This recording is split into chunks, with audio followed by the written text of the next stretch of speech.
Welcome to Real Talk for New Agents, the podcast where we dive deep into what they didn't teach you in real estate school. I'm your host, Sarah White, a seasoned real estate broker, mentor, and your go-to guide for navigating the roller coaster of starting your career in this exciting but sometimes challenging industry. Have you ever felt overwhelmed by lead generation, struggled to find your footing, or questioned whether you even have what it takes to be in this business? Trust me, you're not alone. Each week, I'll cut through the noise with real-life tips and strategies so that I can help you build the confidence, skills, and systems you need to thrive. So grab your coffee, get ready to take notes, and let's tackle this journey together. This is Real Talk for New Agents.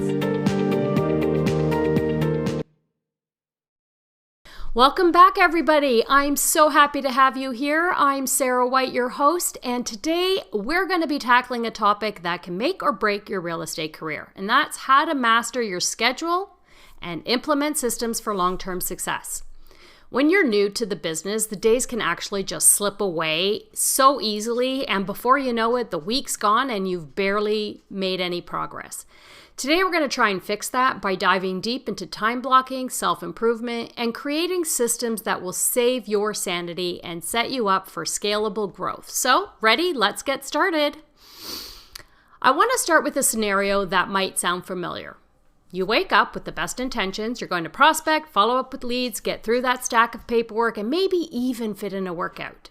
But then you check your email, and there are a dozen things that need immediate attention. A client calls with an issue, a colleague asks for your help.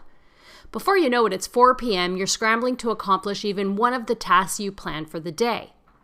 Does that sound familiar? It happens to all of us, and especially when you're new.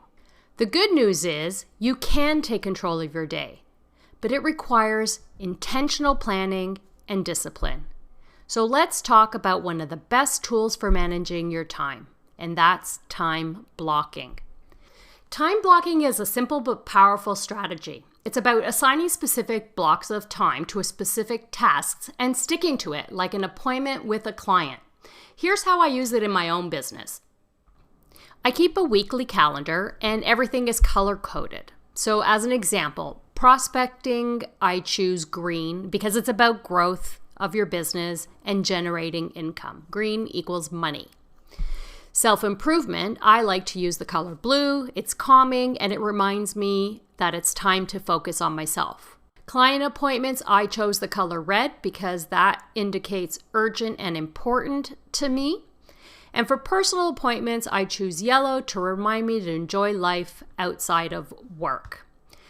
So for me, having a visual representation of my week helps me identify where my time is going. So every time I look at red, I know I've got something to do with a client. My green time is money-making activities. So let's talk about time blocking for the non-negotiable things. There's a few things that should always make it into your calendar. And as we've talked about, prospecting. You've got to dedicate at least 1 to 2 hours every day for lead generation. It's a non-negotiable because it's the lifeblood of your business. I always do this first thing in the morning, get it out of the way. And please make sure to put up a do not disturb sign on your office front door so people don't come in knocking and asking you things in the middle of your prospecting time. Number 2, follow-ups. Set aside a time to call, text, or email all your leads and clients. Now, for me, I respond to emails early in the morning at home while I'm enjoying my morning smoothie, and then I slot in a time after my morning prospecting to return any calls or emails I missed during that time. So that might work for you as well. For appointments, I like to set up all my appointments in the afternoon after I have a quick lunch. This enables me to get to the most important part of my day, which is the prospecting first thing in the morning. I feel accomplished when I'm going into the rest of my day. So I like to keep my appointments in the afternoon so I do the most important things first thing. Self-improvement. Now let's talk about self-improvement. Whether you're exercising, reading, meditating, or listening to a podcast, you've got to schedule this time in just like you would a client appointment. Because if you don't put this into your calendar, it's likely the first thing you eliminate when you get busy. And let me remind you, your health, including your mental health, is too important to ignore. Self-improvement is one of the most overlooked aspects of success, especially in real estate when days are long and you're always in a rush. But here's the truth. If you don't take care of yourself, you won't be any good to anyone else. And if you're not growing, you're stagnating. I want to dive deeper into this because I think it's so important. And I want to give you a couple of examples of how I prioritize self-improvement. One, I schedule time for myself. Here's how I start my morning. I wake up, I start my morning with a green smoothie, I check my voice messages and emails from the night before. Then I go and I block 15 minutes for meditation, and afterwards, I take the dog out for a 30-minute walk. Now, this helps me start the day with a clear mind and a sense of focus. When I get back from my walk, I feed the dog, I make myself a coffee, and while I'm getting ready for my day, I listen to a motivating or educational podcast. This is what I do every single day. And yes, I wake up early to make sure I get this in before my day starts. These activities, they keep me grounded and they keep me energized. 2, I always invest time in learning. So make sure you make the time to listen to industry podcasts or read self-improvement books or attend seminars. I can't tell you how many ideas I've implemented from things I've learned during my dedicated self-improvement time. It's not only about knowledge. Many times I find that it keeps me motivated and inspired. Remember that taking time for yourself isn't selfish, it's necessary. Real estate can be demanding, and if you don't recharge, you'll burn out. And I believe that a well-rested, focused agent is far more effective than an overworked, stressed one. Okay, continue on with the time blocking. The last thing we should time block into our day is the dreaded admin work. You need to allocate specific times for paperwork, emails, and other back office tasks so that they don't bleed into your entire day. Personally, I like to do this in the evening, but that's because I don't have my kids at home right now. They're in university, so I have the time, and it keeps me busy in the evening, so I end my night with a clear mind. You could choose to do this at any point in your day, after prospecting and appointments, of course, but again, you've got to schedule that in. Treat your time blocks as sacred. I mean, if you're going to take the time to create this balanced schedule for yourself, make sure to stick to it. So if you've scheduled prospecting from 9 a.m. to 11 a.m., don't let anything short of an emergency interrupt you. It's about building discipline and making progress every single day. Set yourself up for success. Lock your doors. Put up a sign. Do not disturb. Turn your phone on to silent. Whatever it is you need to do so you don't get distracted.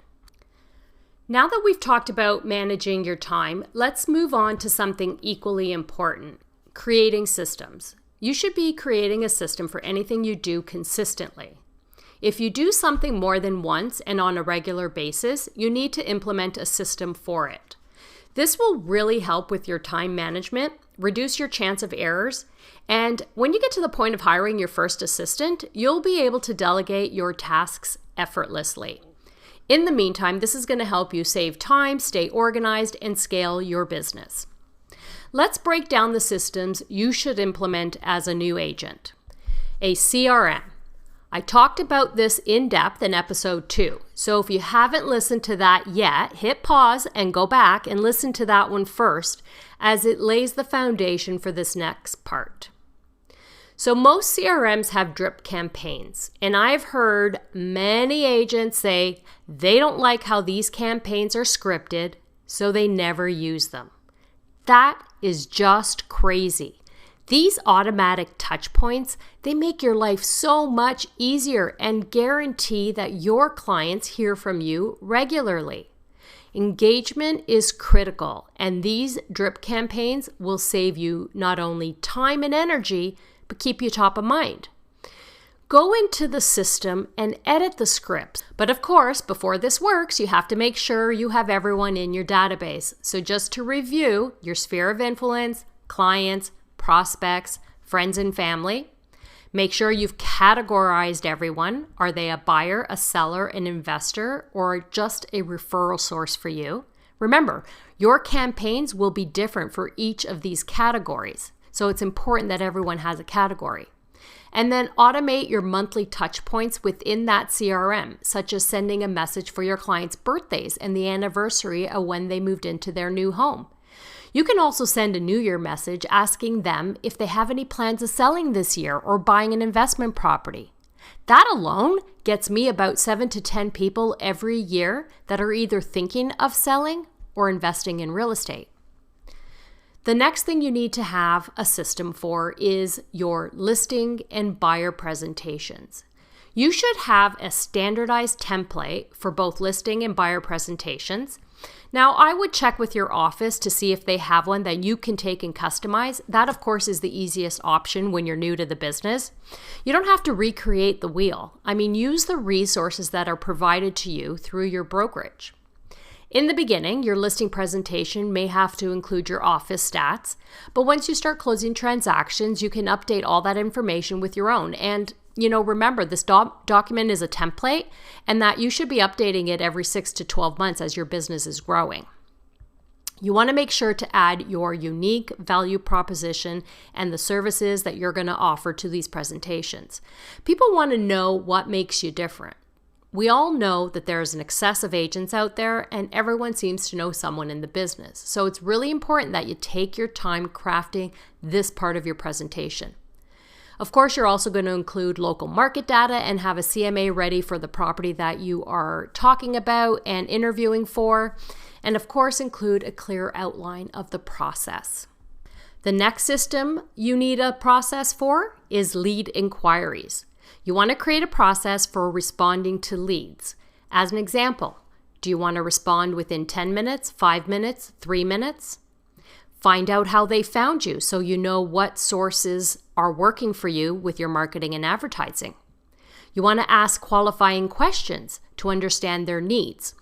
Create a form that you can fill out while you're on the phone with the lead and have one for your buyers separate from the one you use for your sellers. And then, of course, book a time to meet with them. The last part of that system is, what do you do once you're off the phone? Do you add them to your CRM? Of course. Do you schedule a follow-up? Yes. So this is all part of the process of when somebody phones you, either a buyer or seller lead. And when you get busy and you do hire a buyer's agent or you hire an assistant, it's going to be key for them to follow this process. Let's talk about transaction management. Use a checklist for every transaction, from contract to close. Include deadlines you have to meet, required documents that you need to obtain, and client communication points. Some offices will have this form available for you because they need this information to process the deal and make sure that they also have all the required documents. If they have it, use theirs so you don't have to recreate it. Next, let's talk about a system for your social media content. Plan your posts in advance using a content calendar. Batch create the content. Choose one day a week to create all of the videos and posts you want to make for the following week. Automate your postings with tools like Hootsuite or Buffer. Reuse content by repurposing blog posts into social media captions or videos. How will you deal with responding to any incoming messages? Will you schedule a time in your day to action this? Remember your time blocking, and if you are heavy into getting leads from social media, it's critical to set aside time for this as well. Now I'd like to spend a minute just talking about automating tasks with AI and technology. AI can make your life easier, and I want to talk about a few different systems that I use that can help you as well. Chatbots. You can add a chatbot to your website to answer basic inquiries and collect contact information, and that is an easy way for lead generation to people who are visiting your website. Email automation. You can use your CRM to send automated messages and follow-up emails, and you can use AI to help you draft responses to buyers or sellers that require more detailed engagement. That will save you so much time. Document management. You can use tools like DocuSign or Authentisign for digital signatures. Now, this is standard practice in most offices, so it might not be new to you, but find out what your office uses and make sure you sign up. Content creation. AI tools like ChatGPT or Claude can help you brainstorm content ideas or even help you write social media captions and blog posts. It can also help you with SEO for your website and create hashtags as well. Now, listing write-ups, it makes it a breeze. Something that would have taken you 20 to 30 minutes can now be done in 5. Now, this is not a replacement for you. You still have to feed the information to chat and express your thoughts and views. And a caveat, just so you know, you want to make sure all the information that is being output is accurate. But embracing AI is a must in today's world, and it will save you an incredible amount of time once you learn how to master it. I am definitely going to dive deeper into this specific topic on another episode because I am just mastering all things AI, and I want to share it all with you in a future episode. So let's talk about making it all work together. The beauty of combining time management and systems is that they feed off of one another. A well-organized schedule gives you the time to implement and refine your systems, and strong systems free up your time for high-value activities.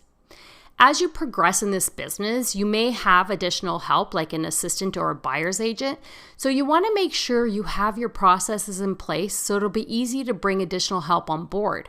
When you're getting started, it's easier for you to document what you're doing and take notes on how you like things to be done to pass that along in the future.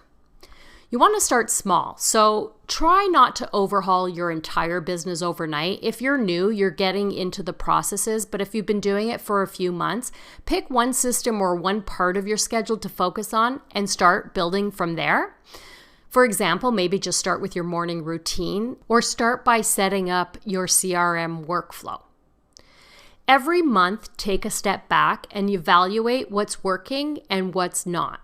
Are your time blocks realistic? Are your systems saving you time? Make adjustments as needed. Don't feel bad if you implement something and it's not quite working. You adjust and take the good and get rid of the bad. Once your systems are in place, delegate when you're ready. It is much easier to delegate a task to an assistant or a team member because everything is organized and documented and they can step in seamlessly. So today I'm sharing a blank Canva template to schedule your week and start time blocking. When you go into the link below, make a copy for yourself, and that's the one that you can edit. You'll notice that I have some cells that are color-coded, and this is so you can easily identify your activities. If you know blue is family event, then you can easily see today there's something you have to do with your family. Red might be your color for prospecting. It's urgent and must get done. I talked about this earlier in the episode. Choose whatever color works for you, but the key is just to implement. That is the goal for this week. Let's wrap this up. Today, we explored how to take control of your day, time blocking, prioritizing self-improvement, and building systems that are going to set you up for long-term success. Remember, the key to thriving in real estate is consistency in both how you manage your time and how you run your business. Thanks, everyone, for tuning in and listening to today's podcast. I hope you're walking away with insights you can put into action right now. Remember, every top agent started where you are now, so keep pushing, stay consistent, and know that the work you're doing today is building your success tomorrow. Until next time, keep it real and keep chasing your goals with grit and determination. Be sure to subscribe so you never miss an episode, and if you want to connect with me, check out sarahwhite.ca or find me on socials at sarahwhitebroker. Thanks again for tuning in, and we'll see you next time.